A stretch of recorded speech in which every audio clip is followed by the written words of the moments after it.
Hi guys, আপোনালোকৰ কেনে খবৰ? বৰ্তমান আজি মই গৈ আছোঁ এখন ধুনীয়া ঠাইলৈ আৰু আপোনালোকে চাওকচোন পাহাৰৰ মাজৰ ৰাস্তাটোৰে এতিয়া আমি বৰ্তমান গৈ আছোঁ। আপোনালোকে ভিডিঅ'টো চাই থাকিলে গমেই পাব ক'ত যাওঁ। বলক আমি এতিয়া গৈ থাকোঁ। Hi guys, welcome back to my YouTube channel MSZG blogs. মোৰ পুনৰ এটা ইউটিউব চেনেলৰ ভিডিঅ'লৈ আপোনালোক সকলোকে স্বাগতম জনাইছোঁ। বৰ্তমান মই উপস্থিত আছোঁ উত্তৰ গুৱাহাটীত অৱস্থিত দীৰ্ঘেশ্বৰী দেৱালয়। মোৰ পিছফালে দেখিছে এই দীৰ্ঘেশ্বৰী দেৱালয়। এতিয়া মই দীৰ্ঘেশ্বৰী দেৱালয়ৰ ভিতৰত যাম আৰু আপোনালোকৰ তাৰে দীৰ্ঘেশ্বৰী দেৱালয়ৰ প্ৰাকৃতিক সৌন্দৰ্য দেখাম। আপোনালোকে ভিডিঅ'টো স্কিপ নকৰাকৈ চাই থাকিব। আৰু মোৰ লগত আজি আহিছে মোৰ এজন নলে গ'লে লগা বন্ধু ধনমণি ভাই। আগত ধনমণি ভাই আগতে ইয়াত আহি পাইছিলে নে? নাই আগতে আহি পোৱা নাছিলোঁ, এই ফাৰ্ষ্ট আৰু বলক আমাৰ আমি এতিয়া দীৰ্ঘেশ্বৰী যাওঁ। দীৰ্ঘেশ্বৰী দেৱালয় সৌন্দৰ্য উপভোগ কৰোঁ। আপোনালোকে দীৰ্ঘেশ্বৰী দেৱালয়ত আহিলে প্ৰথমতে দেখা পাব ইয়াত দোকান এটা তাতে আছে। দাদা ইয়াত কিমান বছৰ হ'ল দোকান দিবৰ কাৰণে?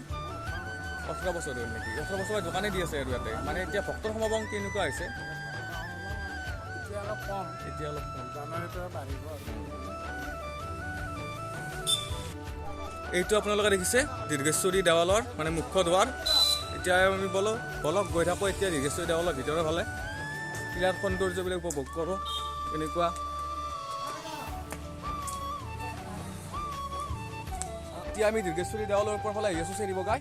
আৰু ইয়াত বহুত বান্দৰ থাকে, বান্দৰবিলাক দেখিলে ভয়ো লাগে, খেদি আহে নহয়। বলক আমি এতিয়া দীৰ্ঘেশ্বৰী দেৱালৰ ওপৰৰ ফালে গৈ থাকোঁ।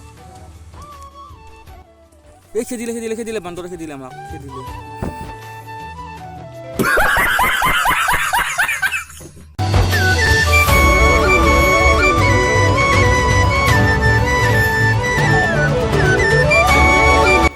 দীৰ্ঘেশ্বৰী দেৱালৰ ওপৰৰ ফালে এতিয়া আমি গৈ আছোঁ।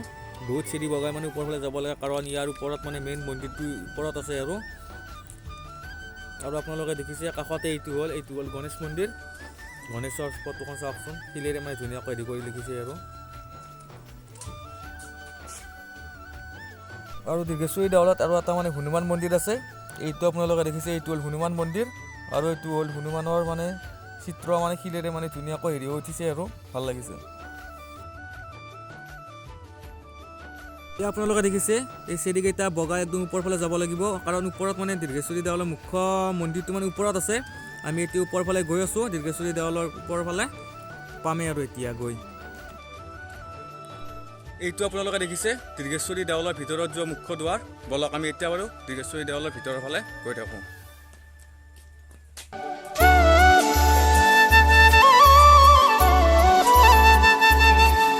এতিয়া ভক্তৰ সমাৱেশটো অলপমান কম। জানুৱাৰী ফেব্ৰুৱাৰী মাহত ইয়াত ভক্তৰ সমাৱেশ বেছিকৈ হোৱা দেখা যায়। আৰু আপোনালোকেও ইয়াত আহিব পাৰে, ইয়াৰ সৌন্দৰ্য উপভোগ কৰিব পাৰিব। দীৰ্ঘেশ্বৰী দেৱালৰ কি ধুনীয়া সৌন্দৰ্য চাওকচোন আপোনালোকে।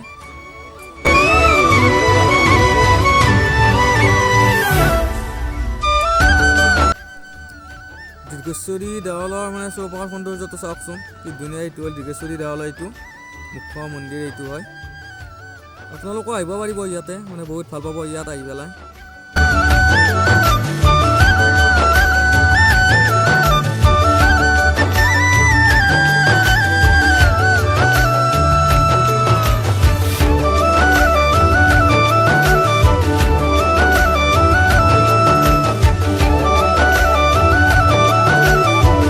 এইটো আপোনালোকে দেখিছে দীৰ্ঘেশ্বৰী দেৱালৰ মুখ্য মণিকূট হয়। এইটো মণিকূট।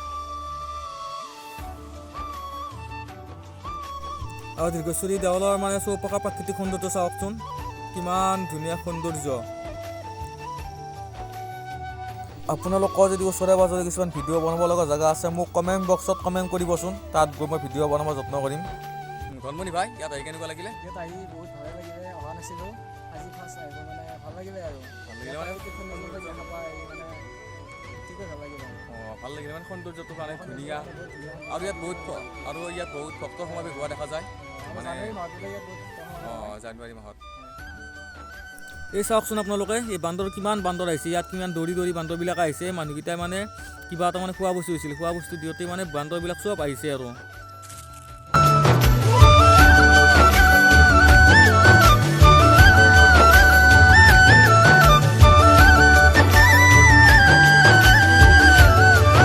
দীৰ্ঘেশ্বৰী দেৱালত ৰাজাও আছে। এই আপোনালোকে দেখিছে ৰাজা কেইটা বৰ্তমানলৈকে কাৰ্যনিৰ্বাহ কৰা পুৰুষসকলৰ নাম ইয়াত তেনেকৈ লিখি থৈ দিছে চাইনবোৰ্ড কেইখনত।